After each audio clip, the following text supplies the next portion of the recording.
asalaamaaleykum wa rahmatullahi taala wa barakaatuhu ñi ngi nuyu ñi nekk ci salle bi yëpp jiital ci nuyoo bi suñu mbokk journaliste yi yu góor yi ak yu jigéen yi di leen sant ak gërëm ci wuyu bi ngeen wuyu ci soloy woote bi nag mooy dafa am lu xew te ñu bëgg Sénégal yëpp dégg ko ñu bëgg àdduna yëpp dégg ko mooy ñun ay jàngalekat lañu nekk ci ay kuréel yoo xam ne dañoo dem élection ñaari yoon ñu tànn organisation yi nga xam ñoo fi nekk muy juróom-ñaari organisation ñu nekk bët ak tànku jàngalekat yi 2018 2022 ñu signé ñaari protocole d'accord yoo xam ne dafa am ay poñ yoo xam ne dafa nekk ay illay jàngalekat yi mu am nguur gi fi nekkan am lu ñu ci jëmmalan am lu des nguur gi bees gi bi mu ñëwee ñu ne comme ñi ngi soog a ñëw nañ leen may ab diir moo tax booboog léegi toll na ci at kenn dégguñ ñu wax ñi ngi doon gisee nag ak ministère bi nga xam ne mooy ministère utilisateur muy éducation nationale ak fonction publique pour que ñoom ñu xam aali kalaj ji du benn yoon du ñaari yoon la ñu daje waaye li ñu jaaxal mooy ñoom bi ñu ne dañu war a waxtaan ak syndicalistes yi dañoo tàmm jël centrale yi daat ñuy boddi ñun ñu dem ci biir waxtaan bi ñu xam ne loolu mënta nekk ndax li ëpp ci yëngu-yëngu bi fi am ci école bi lay jóge wala ci secteur santé te tamit li tax xëy na ñu dabo mooy dañoo gis ne centrale yi jàngalekat yi ñoo fa nekk santé ñoo fa nekk ci délégation yi deman ñu gis ne yëkkati nañ suñu kàddu ŋaññ loolu ñu ne dañuy juyanti waaye li ñu naqari mooy biñ ñuy woo ci waxtaan bi ñun ñu jàpp ne dañuy wax ne ñëw leen ñu xool nu ñuy saafara poñ yi des ñu ne ñu déedéet ñëw leen ñu limaat ngeen fàttali ñu poñ yi nga xam ne mooy poñ yi nga xam ne moo dox suñu digganteeg ñun ñu jàpp ne nag loolu romb na rek xeebel mais yabel la kon li ñu seetlu ñun mooy tey nguur gu bees gi wanewut benn pas-pas pour ñoŋal école bi te jaare la ko ci li nga xam ne mooy jafe-jafe jàngalekat yi jafe-jafe yooyu nag jar ñu koy lim tey jàngalekat bu nekk am nga jafe-jafe ci sa avancement ñu tuddee que lenteur administrative yi ñu gis ne li nga xam ne tax tey ñu ngi ko doon jiima jëmmal 2022 mu jëm ci payoor yi tey la waalo gën a aay ndax dafa mel ne dañ ñoo joxee loxo ndijoor jëlee ko loxo càmmoñ te ginnaaw dañu waxam ne dañuy juyante ndax dañoo gisan ne am na en tout cas ci diggante liggéeykat yi nga xam ne ñoom ñoo tuddee ay fonctionnaires nguur gi di leen employé maanaam loo xam ne lu jara juyante la ndax dafa amoon waroo bu mag ci seen payoor waaye ginnaaw ñun xeex nañu ba ñu commencé ñu jox tuuti ñu gis ne lañ ñu jox moom lañ joxaat suñu yeneen nattangoor kon lañ daan saafara dara saafara aussi loolu lépp nag la ñu boole bañ ko waxee ba ñu dégguñu ñu gis ne tey woote nañu beneen waxtaan ñun ñu jàpp ne mënuñoo dëkk ci saa su nekk dañ ñuy woo rek di fàttali li nga xam ne moo dox suñu diggante ak ñoom loolu moo tax bis bii di bisu àjjuma xëy na ñoom ña nga di daje ak xëy na ñeneen waaye ñi ñu war a dajal dëgg-dëgg te muy ñun lànk nañu du ñu dem foofu ba pare nag ñu teg si ne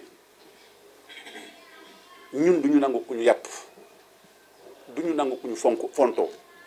du ñu nangu ku ñu sofantal du ñu nangu ku ñu tuuteel suñu juyantiwut seen doxalin saafara li nga xam ne moo dox suñu digganteeg ñoom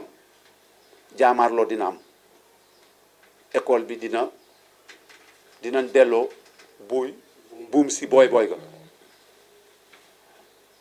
bëgg nag école bëgg ndongo daara yi fonk Sénégalais yi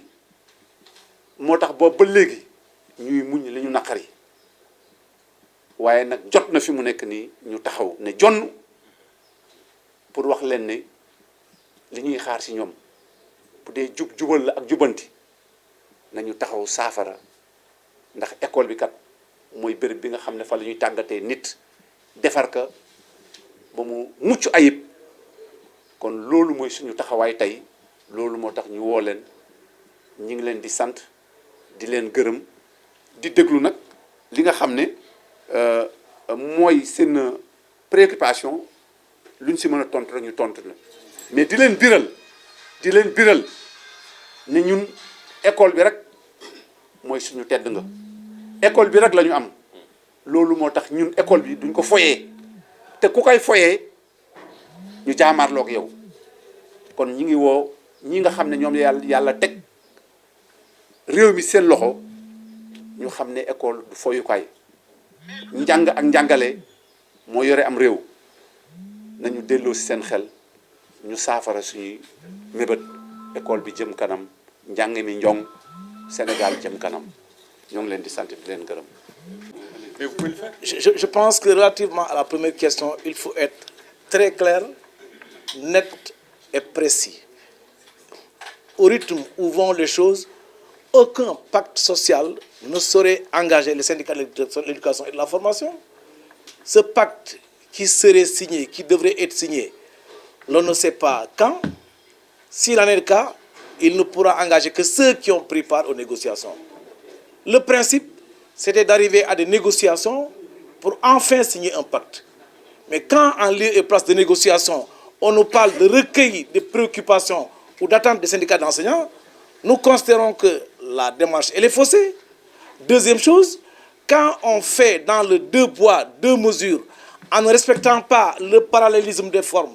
convoquer les centrales représentatives et mettre de côté les syndicats représentatifs, nous ne sommes pas preneurs. Et de ce point de vue, il reste clair que le pacte qui devra être signé n'engagera pas les syndicats de l'éducation et de la formation. Relativement à la deuxième question, je pense qu'il nous restons clairs que 2022 a consacré la signature d'un accord. Mais que cet accord, du point de vue de la mise en œuvre, n'a concerné qu'une partie de la question liée au système de rémunération. Nous avions demandé la correction du système de rémunération. On a eu droit à une augmentation tous azimuts de salaire de tous les fonctionnaires. Du coup, les disparités restent intactes et donc nous exigeons la correction du système de rémunération. Premier point qui reste dans le protocole. Autre aspect, c'est la question des décisionnaires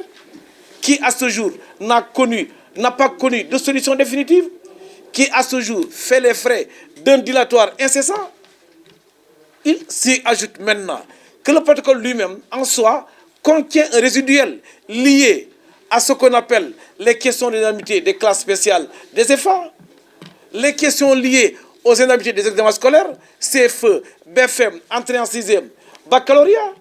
Mais il s'y ajoute également que la question de la formation des chargés de cours se pose à ce jour avec acuité. Autant de questions qui, pour nous, nécessitent des rencontres sérieuses. Il faut ajouter également à cela, mais les questions des parcelles. Aujourd'hui, depuis l'avènement de ce nouveau régime, nous n'avons pas eu, en tant que syndicat, de rencontrer et le ministère de l'urbanisme sur la question des parcelles, qui reste une ferme promesse, mais est-ce qu'également sur la question des cotisations sociales. Le ministère du Travail a fait fi des préoccupations des syndicats relativement aux cotisations sociales des contracteurs de l'éducation et de la formation. Voilà, entre autres, les questions qu'il nous reste dans les deux. Nous, on suit de très près relativement au comité de suivi, nous avons soit été ensemble à la seule rencontre formelle qui s'est tenue, ou alors boycotté systématiquement ensemble. Je parle des rencontres du comité de suivi. Nous avons été ensemble avec le G7, nous avons boycotté ensemble les rencontres. Et la seule fois qu'on a boycotté, c'est relativement à la démarche du ministère de la fonction publique qui n'a pas impliqué l'ensemble des ministères concernés. Nous restons constants dans cette dynamique. En Wolof, dama doon wax